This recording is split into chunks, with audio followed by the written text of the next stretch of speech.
Bonjour et bienvenue à vous toutes et tous qui, de près ou de loin, venez nous rejoindre en ce dimanche de la mi-novembre pour passer une heure avec nous.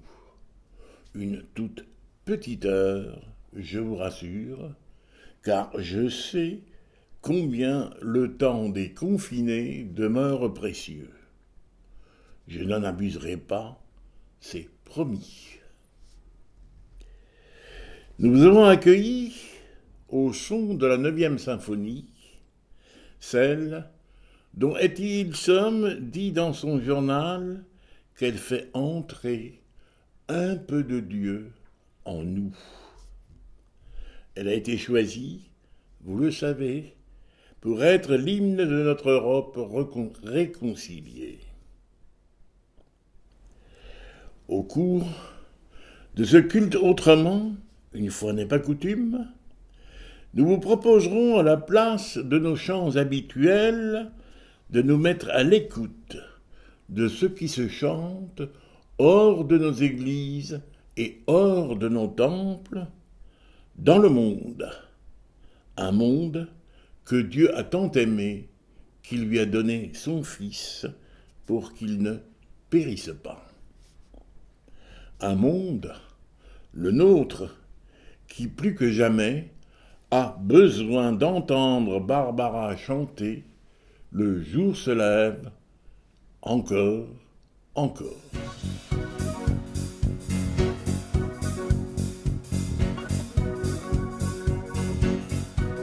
Quand tu ne crois plus que tout est perdu, quand trompé, déçu, meurtri, quand assis par terre, plus rien pouvoir faire, tout seul dans ton désert, quand mal, trop mal, tu marches à genoux, quand sourd, les femmes n'entendent plus le cri des femmes. Tu verras que l'aube revient quand même. Tu verras, le jour se lève encore. Même si tu ne crois plus à l'aurore, tu verras, le jour se lève encore. Quand la terre saigne ses blessures sous l'avion qui crache la mort, quand l'homme chacal tire à bout portant sur l'enfant qui rêve ou qui dort, quand mal, trop mal, tu voudrais larguer tout larguer, quand la folie des hommes nous mène à l'horreur, nous mène au dégoût. N'oublie pas que l'aube vient quand même. N'oublie pas, le jour se lève encore. Étonné, on reprend le corps à corps. On continue, le jour se lève encore. Suivons les rivières, gardons les torrents. Restons en colère, soyons vigilants. Même si tout semble fini, n'oublie pas qu'au bout de la nuit, qu'au bout de la nuit, qu'au bout de la nuit, doucement, l'aube revient quand même. Même pâle, le jour se lève encore, tu verras. Étonné, on reprend le corps à corps. On continue, le jour se lève encore. Tu verras, le jour se lève encore. Tu verras, le jour se lève encore. Tu verras, le jour se lève encore. Tu verras, le jour se lève encore. Le jour se lève encore. Se lève encore. Se lève encore. Encore. Encore. Encore. Le jour se lève encore. Le jour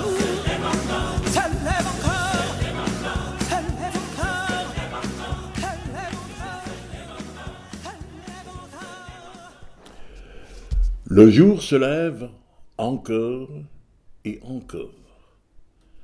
C'est au lever du jour, le premier de la semaine, que les femmes qui suivaient Jésus depuis la Galilée se rendent au tombeau dans lequel il avait été déposé l'avant-veille au soir.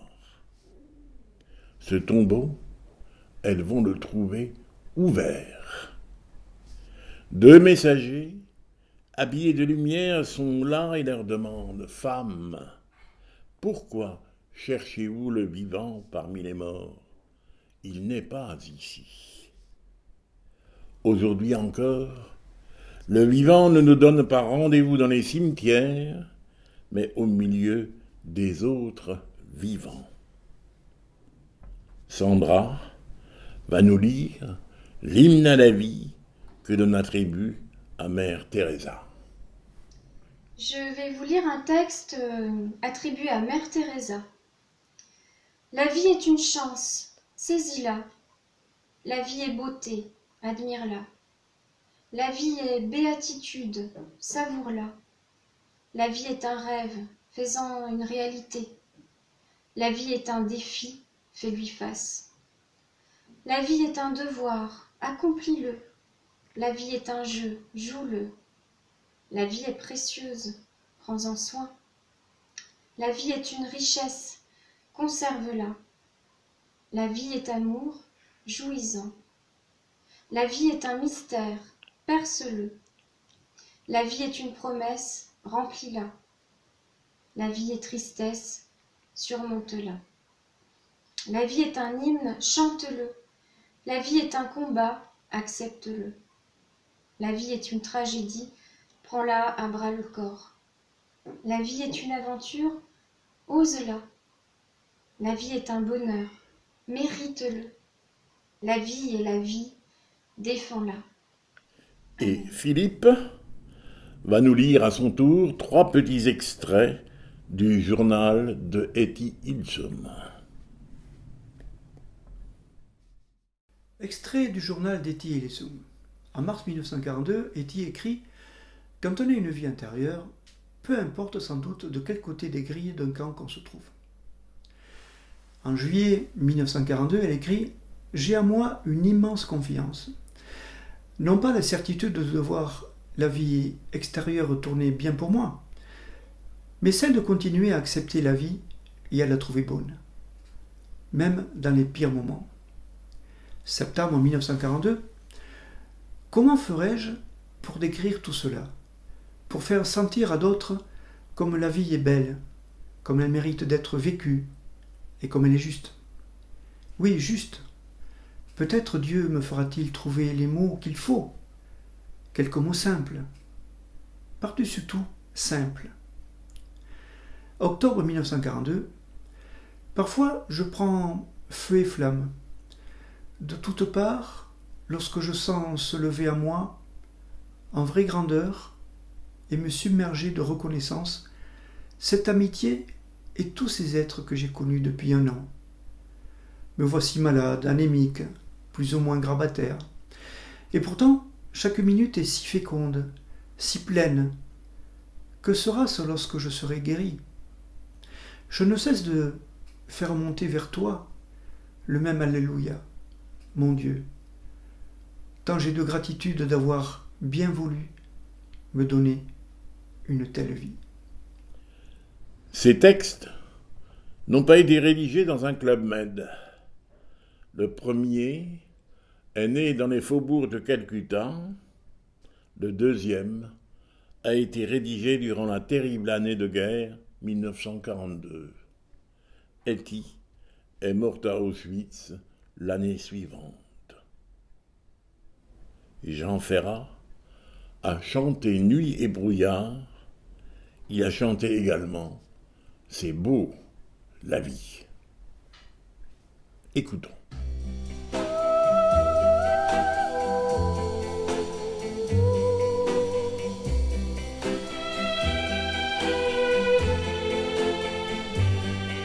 Le vent dans tes cheveux blonds, le soleil à l'horizon, quelques mots d'une chanson que c'est beau la vie. Un oiseau qui fait la roue sur un arbre déjà roux, et son cri par-dessus tout, que c'est beau la vie. Tout ce qui tremble et palpite, tout ce qui lutte et se bat, tout ce que j'ai cru trop vite, a jamais perdu pour moi. Pouvoir encore regarder, pouvoir encore écouter, et surtout pouvoir chanter que c'est beau la vie. Le jazz ouvert dans la nuit, sa trompette qui nous suit dans une rue de Paris. Que c'est beau la vie. La rouge fleur éclatée d'un néon qui fait trembler nos deux ombres étonnées. Que c'est beau la vie. Tout ce que j'ai failli perdre, tout ce qui m'est redonné, aujourd'hui me monte aux lèvres en cette fin de journée. Pouvoir encore partager ma jeunesse, mes idées, avec l'amour retrouvé. Que c'est beau la vie. Pouvoir encore te parler, pouvoir encore t'embrasser, te le dire et le chanter. Oui, c'est beau la vie.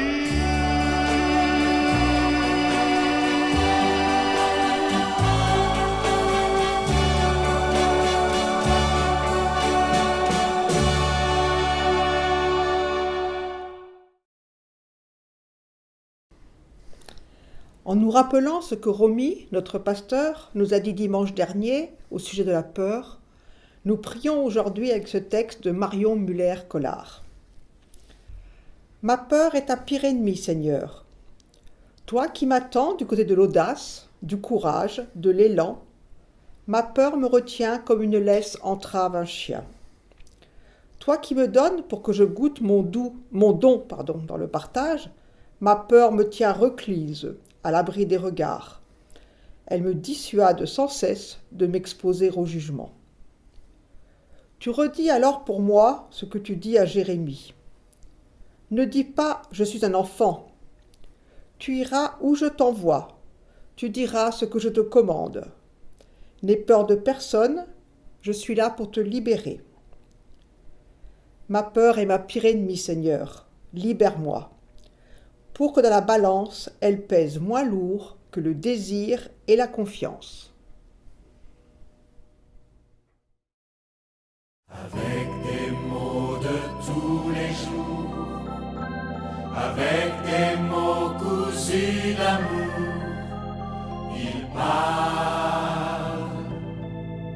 il parle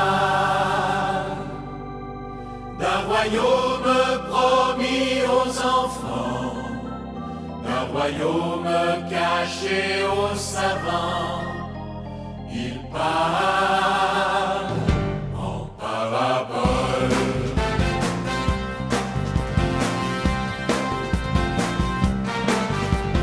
Avec des mots de tous les jours, avec des mots cousus d'amour, il parle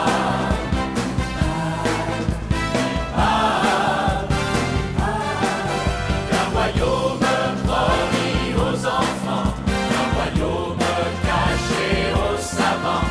Il parle en parabole. Un semeur, un bon samaritain, Le livret à côté du bon grain, La poutre et la paille, une perle rare. de l'argent retrouvé, des talents gaspillés.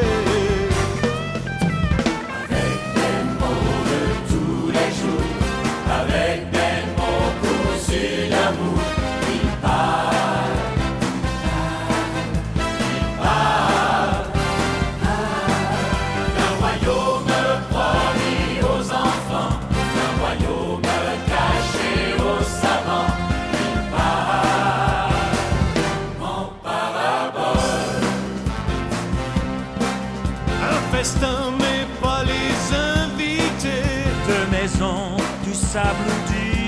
marché. Quelques demoiselles qui dorment ou qui veillent. Vignerons à toute heure et brebis sans pasteur.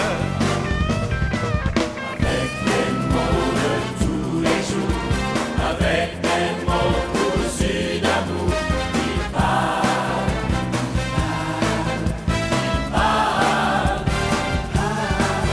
d'un royaume promis aux enfants, d'un royaume caché aux savants, il parle en parabole, en parabole.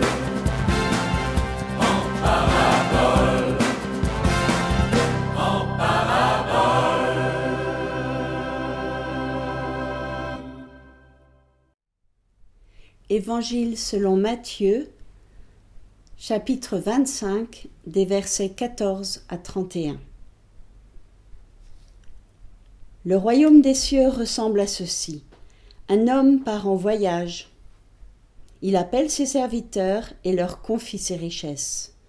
Il donne à chacun selon ce qu'il peut faire. Il donne à l'un 500 pièces d'or, à un autre 200, à un troisième 100, et il part. Le serviteur qui a reçu les 500 pièces d'or s'en va tout de suite faire du commerce avec cet argent, et il gagne encore 500 pièces d'or. Celui qui a reçu les 200 pièces d'or fait la même chose, et il gagne encore 200 pièces d'or. Mais celui qui a reçu les 100 pièces d'or s'en va faire un trou dans la terre, et il cache l'argent de son maître. Longtemps après, le maître de ses serviteurs revient. Il leur demande ce qu'ils ont fait avec son argent. Le serviteur qui a reçu les 500 pièces d'or s'approche et il lui présente encore 500 pièces d'or en disant « Maître, tu m'as confié 500 pièces d'or. Voici encore 500 pièces d'or que j'ai gagnées. » Son maître lui dit « C'est bien, tu es un serviteur bon et fidèle. Tu as été fidèle pour une toute petite chose. Je vais donc te confier beaucoup de choses. Viens et réjouis-toi avec moi. » Le serviteur qui a reçu les 200 pièces d'or s'approche et lui dit « Maître, tu m'as confié 200 pièces d'or. Voici encore 200 pièces d'or que j'ai gagnées. » Son maître lui dit « C'est bien, tu es un serviteur bon et fidèle. Tu as été fidèle pour une petite chose. Je vais donc te confier beaucoup de choses. Viens et réjouis-toi avec moi. » Enfin, celui qui a reçu les 100 pièces d'or s'approche et il dit « Maître, je le savais, tu es un homme dur. Tu récoltes ce que tu n'as pas semé, tu ramasses ce que tu n'as pas planté. J'ai eu peur et je suis allé cacher tes pièces d'or dans la terre. Les voici, tu as ton argent. » Son maître lui répond « Tu es un serviteur mauvais et paresseux. Tu le savais, je récolte ce que je n'ai pas semé, je ramasse ce que je n'ai pas planté. Donc, tu devais mettre mon argent à la banque. De cette façon, à mon retour, je pouvais reprendre l'argent avec les intérêts. Enlevez-lui donc les 100 pièces d'or, donnez-les à celui qui a 1000 pièces d'or. Oui, celui qui a quelque chose, on lui donnera encore plus et il aura beaucoup plus. Mais celui qui n'a rien, on lui enlèvera même le peu de ce qu'il a. Et ce serviteur inutile, jetez-le dehors dans la nuit. Là, il pleurera et il grincera des dents. Avec des mots de tous les jours, avec des mots cousus d'amour, il parle d'un royaume promis aux enfants, d'un royaume caché aux savants, il parle en parabole. Je n'ai pas choisi de vous parler aujourd'hui de ma parabole préférée. C'est le calendrier liturgique des lectures bibliques qui nous suggère de la relire en cet avant-dernier dimanche de l'année liturgique. Mais disons d'abord un mot des chants choisis et diffusés ce matin. Je ne qualifierai ni Barbara, ni Jean Ferrat, et encore moins Jacques Brel que nous entendrons dans un petit instant, de chrétiens qui s'ignoreraient. Ils ont tout simplement, merveilleusement, chanté ce en quoi ils croyaient, avec raison à nos yeux, la beauté de la vie et la beauté d'un grand amour vécu. Je ne cherche pas à récupérer qui que ce soit. Par contre, je pense pouvoir affirmer qu'on ne peut pas se réclamer du Dieu de Jésus si l'on ne croit pas que la vie est belle et qu'elle vaut la peine d'être vécue dans le monde et à l'époque où nous vivons. Et pas davantage si l'on désespère pour de bon du genre humain. Car si notre Dieu ne croyait pas en nous et en l'humanité, nous ne serions tout simplement pas là, vivants. Ni vous, ni moi. Merci Dieu.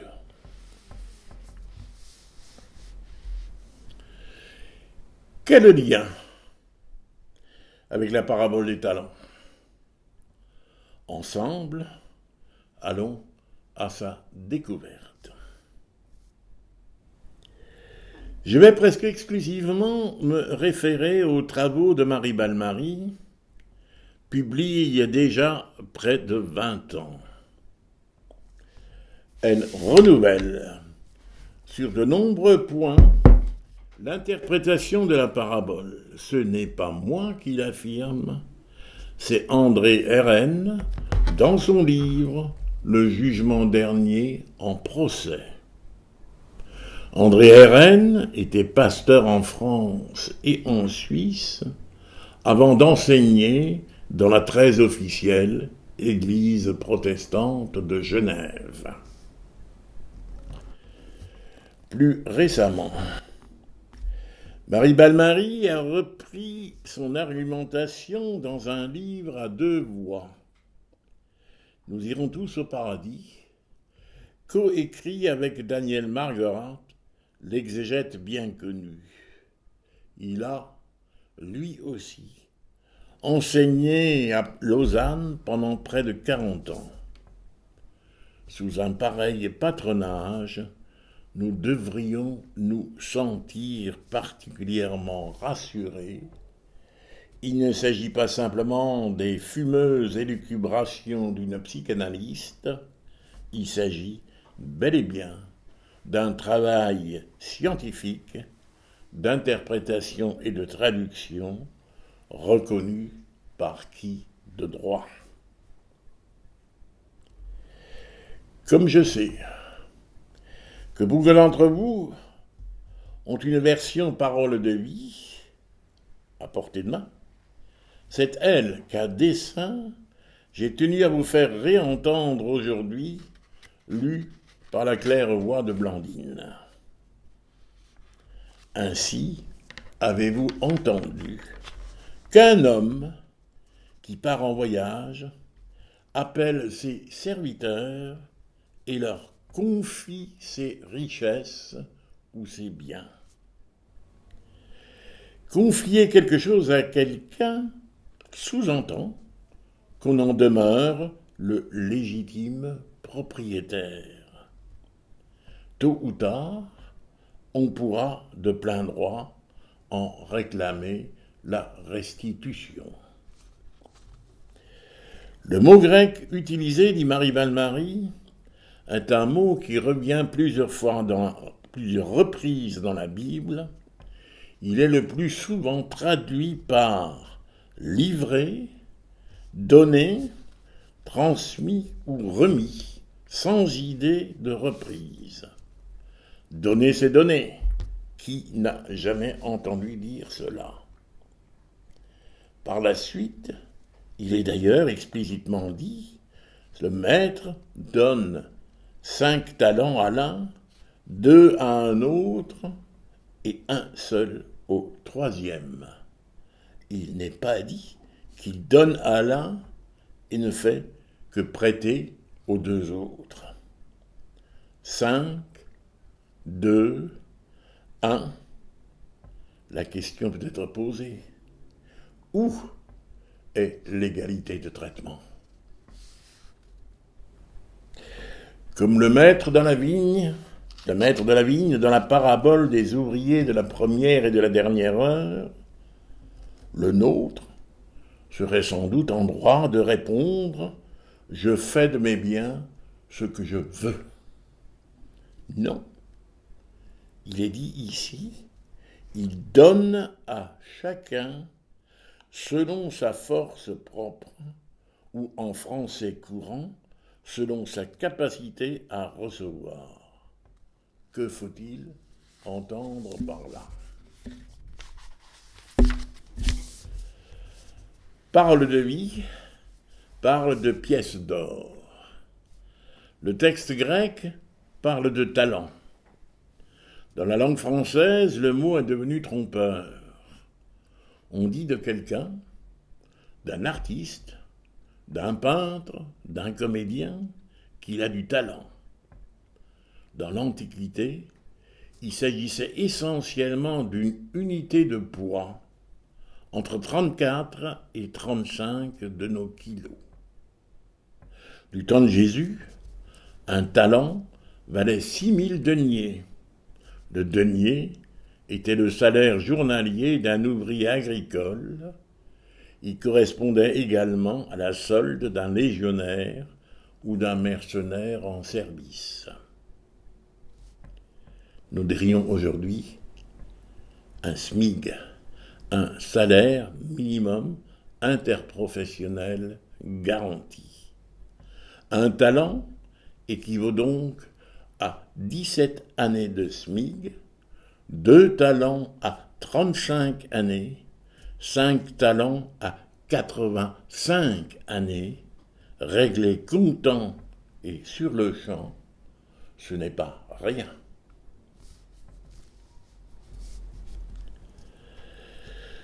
Revenons à la force propre à chacun ou à ses capacités à recevoir. J'y pense à tort ou à raison, et chaque fois que j'entends parler à la radio ou à la télé du loto et de ses euro-millions. Ce sont des sommes fabuleuses remises en jeu dans l'attente d'un heureux gagnant. 60, 120, 180 millions. Je ne risque pas de les gagner, je ne joue jamais, je n'ai jamais su jouer. Mais si je les gagnais, qu'en ferais-je? Les investir en bourse ou dans l'immobilier. C'est plus sûr, dit-on. Mais 60, 120 ou 180 appartements à gérer, non, merci. Même pour un ancien directeur de banque, trop, c'est de trop. Adieu la tranquillité du retraité. Je constate donc, avec grand plaisir, que le maître, dans notre parabole, n'écrase pas les bénéficiaires sous le poids de ses cadeaux. Car oui, il s'agit bel et bien de cadeaux, comme nous allons le voir. Revenons au texte. Le serviteur qui a reçu 500 pièces ou lingots, ou plus simplement 5 talents, s'en va tout de suite faire du commerce avec cet argent, avec lequel il gagnera 5 autres talents. Celui qui a reçu les 200 pièces ou lingots, les 2 talents, fera de même et gagnera à son tour 2 nouveaux talents. Une traduction plus littérale des 2 bénéficiaires dit des 2 bénéficiaires qui vont œuvrer. Parole de vie opte pour ils vont faire du commerce. Et pourquoi pas? On ne peut œuvrer tout seul et on ne peut pas faire commerce, ou on ne peut faire commerce qu'avec autrui. Par contre, notre troisième homme, tout seul et en secret, s'en va faire un trou dans la terre et il cache l'argent qu'il considère comme appartenant toujours au maître. C'est un homme qui a peur. Peur de lui-même, peur des autres, et surtout et par-dessus tout, peur de son maître. Il le reconnaîtra à son retour. Apprendre à vivre avec et malgré nos peurs était le thème de la prédication de Romy dimanche dernier. Le maître, quant à lui, est parti au loin, très loin. Il s'est réellement absenté, tenu à distance pendant longtemps. Il a laissé faire. Il n'a, selon notre parabole, ni surveillé de loin, ni conseillé à distance, ni fait espionner ses serviteurs en son absence. Les deux premiers serviteurs œuvrent librement, à leur convenance, à leurs risques et périls également. On peut penser aussi qu'ils exercent pleinement leur talent parce qu'ils se sentent capables, investis par la confiance que le maître leur a accordée. Celui-ci mettra longtemps avant de revenir. Le texte grec ne dit pas qu'il revint, mais qu'il vint tout court, ou plus exactement, qu'il advint. Le mot advenir nous rappelle que dans 15 jours, nous entrerons une nouvelle fois dans le temps de l'Avent. Marquons, si vous voulez bien, une pause musicale et écoutons Jean Ferrat chanter « Aimer à en perdre la raison ».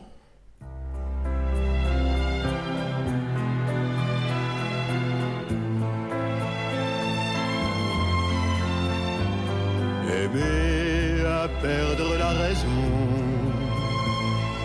aimer à n'en savoir que dire, à n'avoir que toi d'horizon, et ne connaître de saison que par la douleur du partir, aimer à perdre la raison.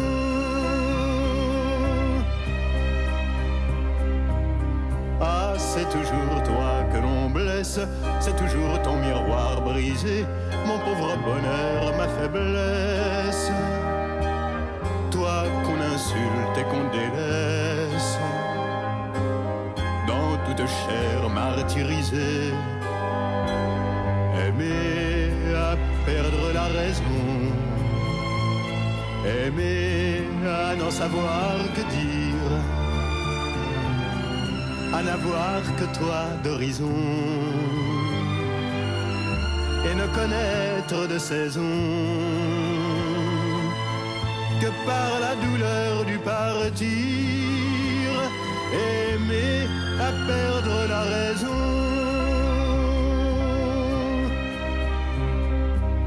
La faim, la fatigue et le froid, toutes les misères du monde, c'est par mon amour que j'y crois. En elle je porte ma croix, et de leur nuit ma nuit se fonde. Aimer à perdre la raison, aimer à n'en savoir que dire, à n'avoir que toi d'horizon, et ne connaître de saison que par la douleur du partir, aimer à perdre la raison.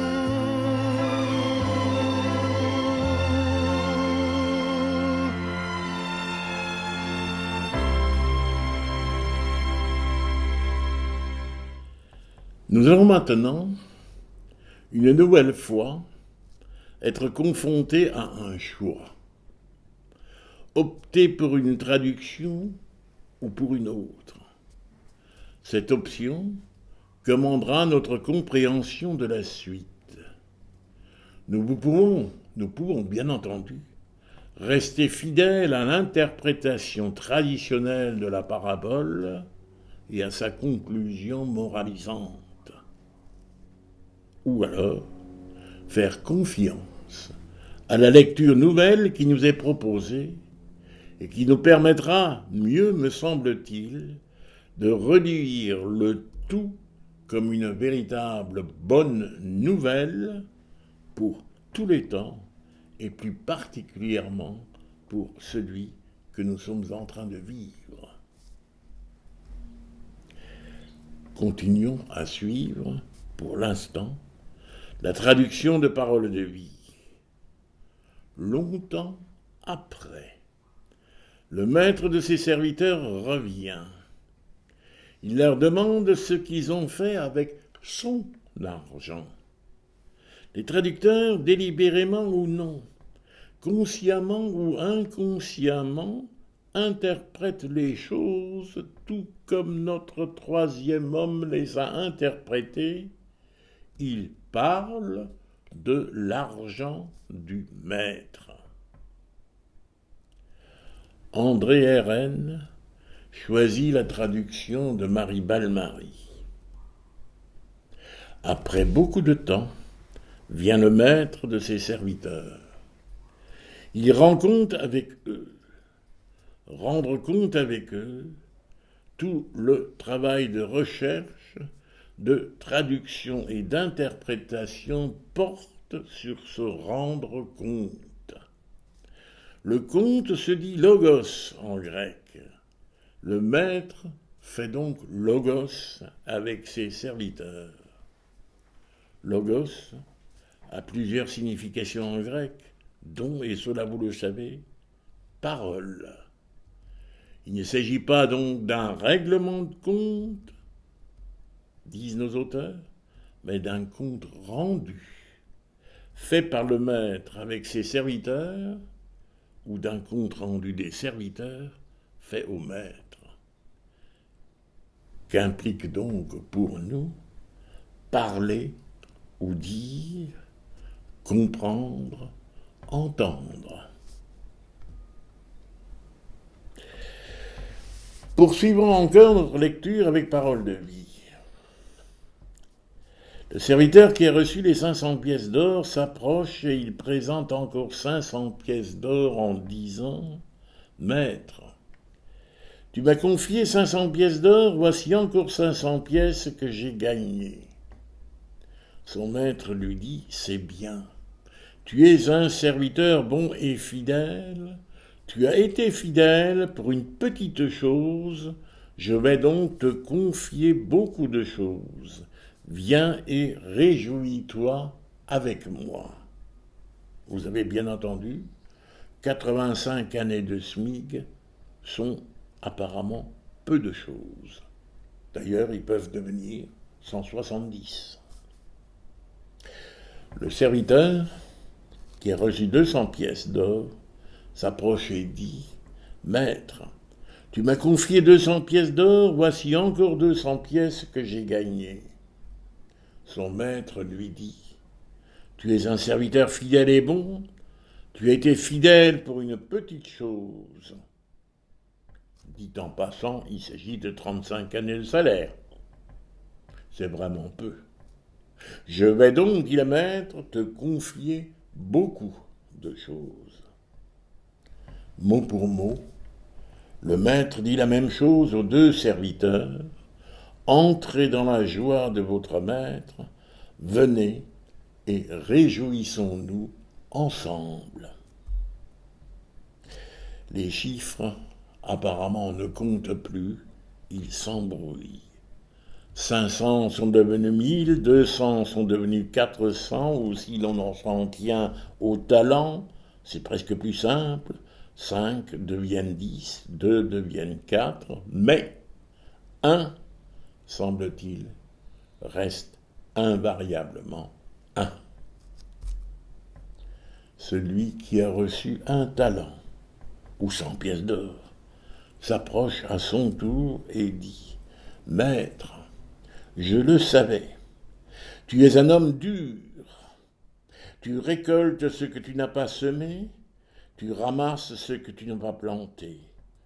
D'où et comment avait-il appris à savoir et où à croire cela?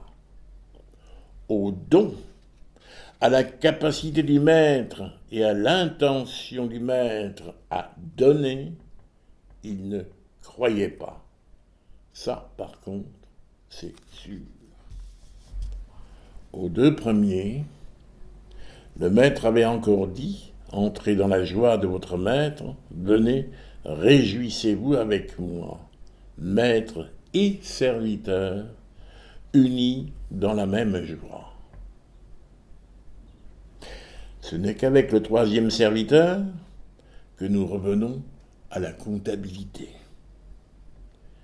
Avec lui, le maître va se comporter selon l'image que le serviteur se fait de lui. Il lui dit d'ailleurs « Tu es un serviteur mauvais et paresseux. Tu le savais, je récolte ce que je n'ai pas semé, je ramasse ce que je n'ai pas planté. Tu devais mettre mon argent à la banque, de cette façon, à mon retour, je pouvais reprendre l'argent avec les intérêts. » Cette fois, il est bel et bien question de restitution.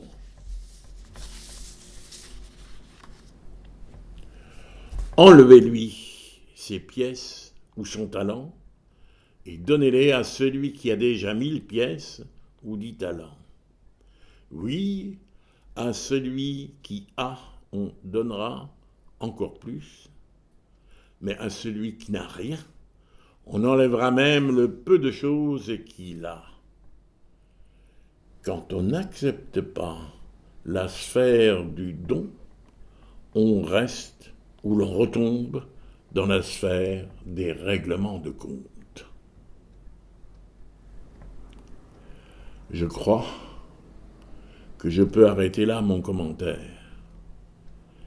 Si le maître de la parabole est Dieu, quelle image, quelle représentation nous faisons-nous de lui? Avec quel serviteur nous identifions-nous? Maître et Seigneur, mais en quel sens? En Jésus, en Jésus-Christ, Dieu a pris une nouvelle identité, avait pour coutume de dire Joseph Moi, décédé au cours de l'été dernier. Il restera toujours pour moi un grand maître à penser. Dieu est don gratuit, ou Dieu est amour. Il est amour parce qu'il est don gratuit, répétait-il, inlassablement tout au long de sa longue vie. Il me faut maintenant conclure. Sommes-nous disposés, nous aussi, aujourd'hui, et dans les jours qui viennent, à chanter « C'est beau la vie » et ce, avec ou malgré nos peurs? Je n'ai rien dit, je le reconnais, du sort réservé à notre 3e et malheureux serviteur, qui va se faire jeter dehors, c'est dit en toutes lettres. Dimanche prochain, la liturgie nous fera lire la fresque prophétique du jugement dernier, par laquelle Matthieu clôture, dans son évangile, la prédication de Jésus. Je laisserai donc à Sylvain Vassat, qui prendra ma suite, traiter du dedans et du dehors, dont il sera à nouveau longuement question. Rappelez-vous au passage les 10 jeunes filles, dites folles, qui se retrouvent dehors à supplier qu'on leur ouvre la porte, et l'époux leur dira « Je ne vous connais pas ». Ce sont des paroles terribles. Sylvain nous invitera à les relire avec lui et probablement sous un jour nouveau. Ne nous lassons pas d'écouter Jésus nous parler avec des mots d'amour de tous les jours, avec des mots cousus d'amour. Il parle en parabole. Nous croyons que Dieu est présent dans nos vies. Nous croyons qu'il nous rassemble et qu'il se manifeste là où nous ne l'attendons pas, dans l'imprévu et l'inattendu. Nous croyons qu'il se manifeste aussi là où nous l'avons beaucoup attendu, de façon imprévue et inattendue. Nous croyons qu'il ne se laisse enfermer dans aucune institution, dans aucune définition. Nous croyons qu'il nous relève et nous libère. Nous croyons qu'il nous donne la force d'agir et de changer le monde. Nous croyons que Jésus-Christ vient à notre rencontre sur le chemin de la vie. Nous croyons que nous marchons en sa présence. Nous croyons qu'il nous parle et nous répond dans le présent de nos vies. Nous croyons que l'Esprit insuffle sa présence dans nos fragilités et dans la beauté de nos jours. Nous croyons qu'il nous guide dans le monde que Dieu a créé pour nous, dans l'attente et la nouveauté du royaume. Nous croyons que le salut est offert à tous, sans distinction. Nous croyons que, au beau milieu de cette vie si belle et si compliquée, le salut s'annonce comme une promesse. Nous croyons que cette bonne nouvelle donne à chaque humain une dignité irrévocable et le courage de vivre du premier au dernier souffle. Amen. Je vous propose d'écouter une chanson de Jacques Brel, « Quand on n'a que l'amour ».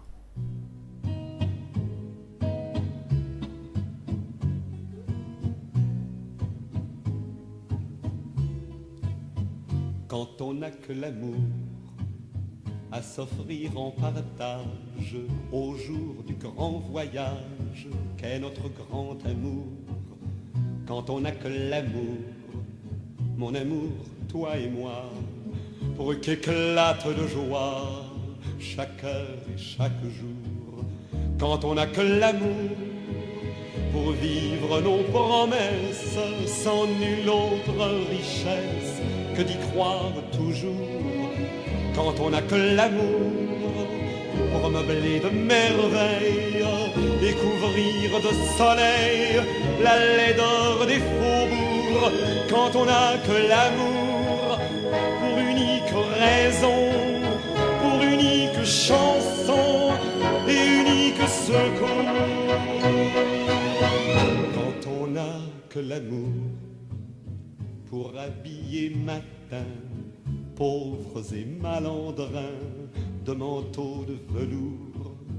Quand on n'a que l'amour à offrir en prière pour les maux de la terre en simple troubadour.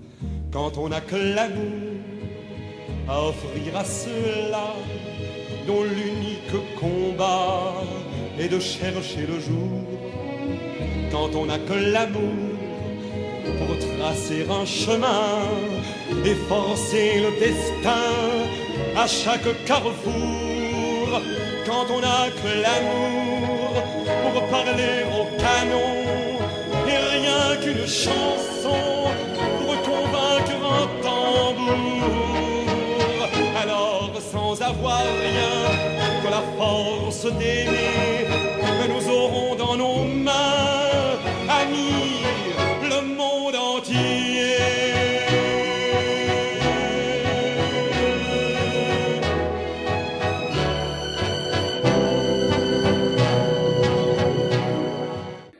Bonjour à tous et à toutes, c'est le moment des annonces.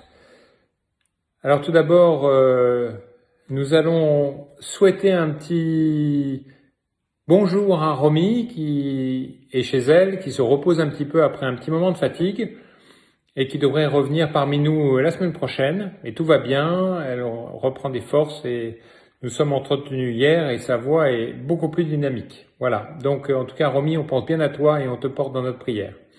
La deuxième chose que j'aimerais faire, c'est remercier Bernard Loison d'avoir mené cette prédication ce matin en remplacement de Romy. Et merci à toi Bernard pour ce que tu fais pour nous. Et enfin, remercier l'équipe technique qui nous permet dimanche après dimanche dans cette période de confinement de mener à bien ces cultes et de partager en communion ces moments. Voilà, donc merci à vous tous, vous êtes une équipe merveilleuse.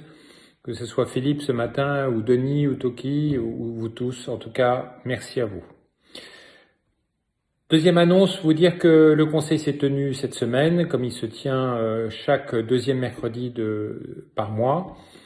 Nous avons vraiment décidé de prendre pleinement ce confinement, d'en profiter pour en faire une période où nous puissions avoir tous les outils nécessaires pour mener à bien nos activités, quoi qu'il arrive, et en même temps renforcer notre proximité vis-à-vis de ceux qui en ont besoin. Donc nous souhaitons vraiment développer les visites et si vous êtes parmi vous, avez envie de nous rejoindre pour essayer d'accompagner une ou deux personnes à titre personnel et d'échanger avec elles, rejoignez-nous et dites-le nous. Nous voulons développer le journal dans ce cadre-là aussi. Le journal est en préparation et vous devriez le recevoir prochainement. Et c'est un beau journal. Et enfin, tous les événements que je vais vous citer sont maintenus via le digital. Et puis, dernière initiative, nous avons décidé de faire un petit groupe d'animation financière, pas seulement au niveau de la finance, mais au niveau aussi de la collégialité, de trouver des idées qui nous permettent de nous réunir d'une manière ou d'une autre ou de participer à la vie financière de notre paroisse. Si vous êtes intéressé par ce petit groupe de réflexion, rejoignez, appelez Rivaud qui est en charge de cela. Enfin, le conseil, pour terminer, a mis en place une organisation qui vous sera bien présentée dans le journal qui va vous être envoyé. Voilà, ça c'est la deuxième annonce. Donc, pour terminer, la troisième annonce, elle vise à vous confirmer que l'étude biblique mardi 17 de 20h30 à 22h aura lieu par visio. Le groupe de jeunes samedi 21 de 19 à 22h par visio également.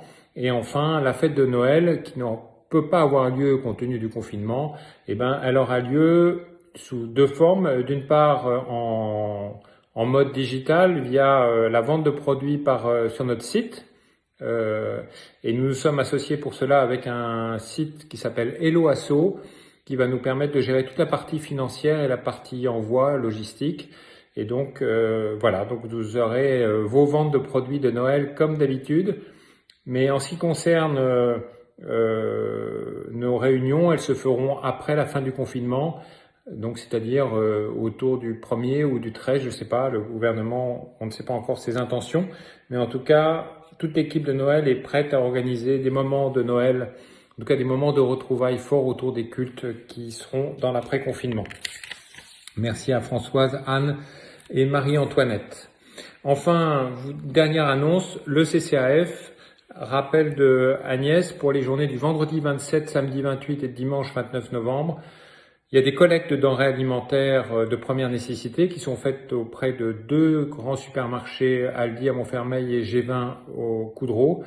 Donc les besoins en bénévoles sont surtout pour le vendredi 27 et le samedi 28, surtout à l'heure du déjeuner. Et donc inscrivez-vous par SMS en appelant Agnès 06 18 57 72 58, 06 18 57 72 58. Ou en lui écrivant un petit mot sur son mail, Agnès Wolf Prasil, Prasil, tout ça accroché, @yahoo.fr. Voilà, j'en ai terminé. Je vous souhaite un bon dimanche et encore merci à vous tous.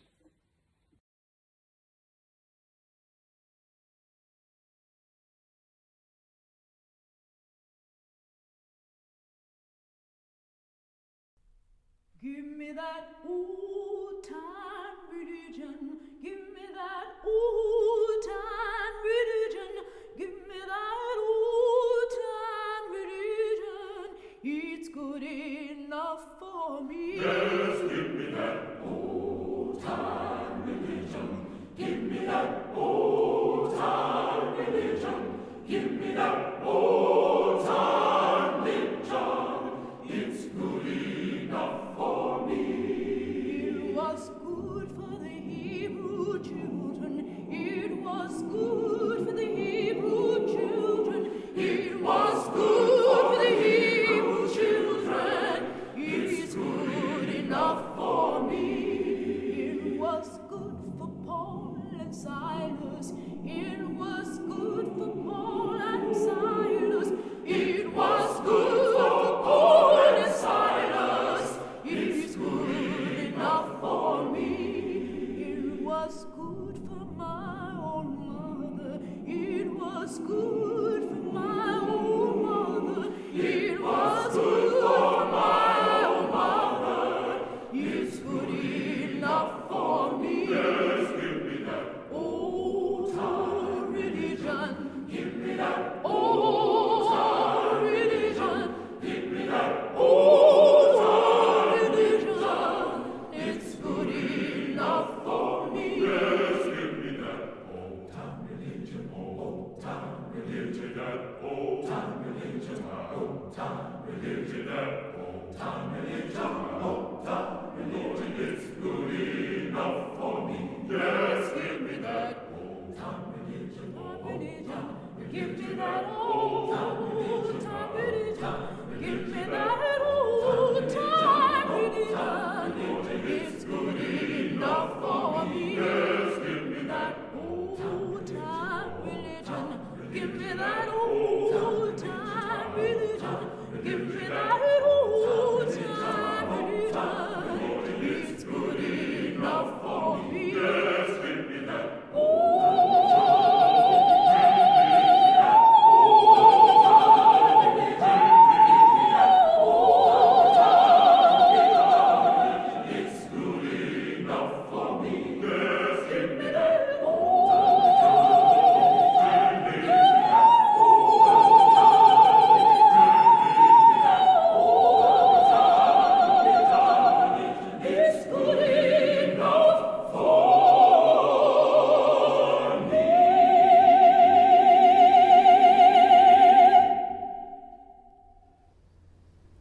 Nous nous unissons dans la prière d'intercession. Seigneur Dieu, Père céleste, nous te bénissons de nous avoir donné ta parole pour nous éclairer et nous instruire. Mais nous ne savons pas te prier comme il le faudrait. Viens toi-même dans nos cœurs, intercéder par ton esprit. Seigneur, tu nous sondes et tu nous connais. Nous n'avons pas besoin de mettre des masques. Tu nous vois tels que nous sommes. Tu ne sais que trop bien notre propension à osciller allègrement entre le dedans et le dehors, soit deux extrêmes difficilement conciliables. Nous t'en prions, Seigneur. Ne permets pas qu'il y ait deux parts de notre vie, celle qui t'appartient et celle qui t'échappe, un pied dedans, un pied dehors. Fais-nous la grâce de t'appartenir pleinement dans tout ce que nous faisons. Apprends-nous à faire un bon usage des biens que tu nous donnes et accorde les mêmes bénédictions à tous ceux qui nous sont chers. Regarde avec bonté le pays que tu nous as donné et bénis l'Église qui lui annonce l'Évangile. Prends pitié de tous ceux qui, autour de nous, restent sourds à tes appels. Fais-leur connaître ton salut, amène-les à la repentance et qu'il y ait ainsi de la joie dans le ciel. Assiste dans leur charge ceux qui ont autorité parmi nous, donne-leur d'accomplir leur mandat dans la crainte de ton nom, qu'ainsi chacun d'entre nous puisse travailler en paix pour le bien de tous. Sois avec ceux de nos frères que la maladie et les infirmités retiennent loin de nous, avec ceux qui souffrent de leur solitude, du confinement, avec ceux qui connaissent des échecs, avec ceux qui viennent de passer par l'épreuve. Tiens-toi près de tous pour les consoler et les soutenir, afin qu'ils gardent la foi et l'espérance. Seigneur, nous te prions, et nous ne voulons pas que cette prière reste lettre morte qui s'envole au Mistral à la fin du culte, mais bien qu'elle se transforme dans nos vies et dans nos cœurs en force vive agissante, bâtie sur la confiance maintenant et toujours. Ainsi, avant de poursuivre notre méditation dimanche prochain par le même canal, unis par Jésus-Christ en communion les uns avec les autres, nous écoutons maintenant cette prière qui fait de nous tous tes enfants par le chant qui va suivre.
Vous êtes bénis par le Père, par Jésus le Fils, par l'Esprit Saint.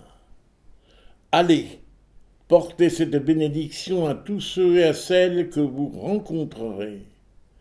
Partagez-la aussi avec ceux et celles qui, confinés, doivent s'isoler, garder leur distance.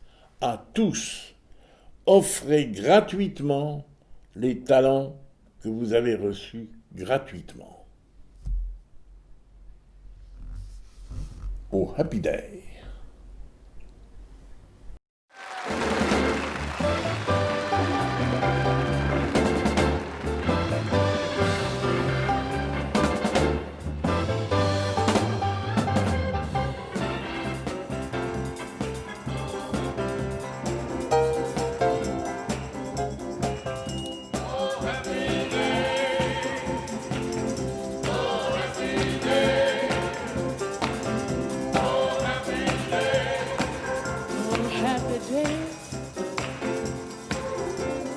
Happy day when Jesus washed me,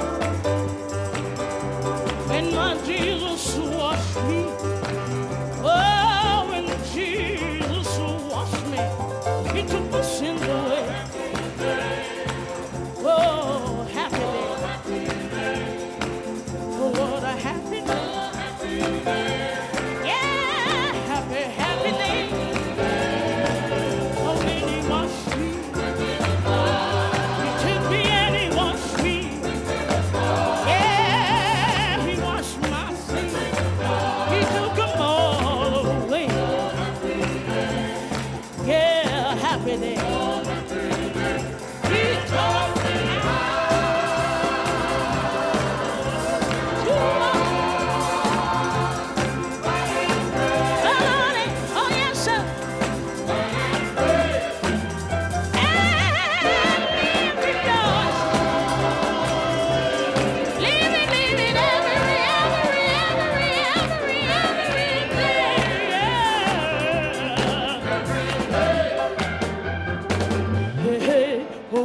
day.